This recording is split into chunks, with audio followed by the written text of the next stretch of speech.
ઘરના દરવાજા પર તાળું મારી પરિવાર બહાર જાય અને પાછો ફરે ત્યારે આખું ઘર વેરવિખેર મળી આવે અને આ જીવનભરની બચત સમાન સોના ચાંદીના દાગીના અને રોકડ રકમ ગાયબ થઈ જાય આવી અનેક પરિવારોની ચિંતાનું કારણ બનેલી ઘરફોડ ચોરીની ટોળકી આખરે ભાવનગર લોકલ ક્રાઇમ બ્રાન્ચના હાથે ઝડપાઈ ગઈ છે।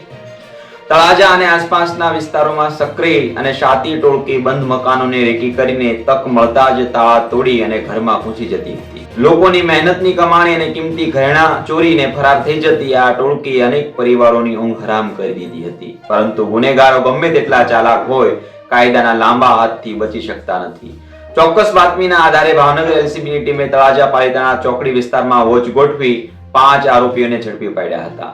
તપાસ દરમિયાન તેમની પાસેથી રોકડ રૂપિયા 2.10 લાખ, સોના ચાંદીના દાગીના અને 2 મોટરસાયકલ સહિત કુલ રૂપિયા 12.46 લાખનો મુદ્દામાલ કબજે કરવામાં આવ્યો હતો।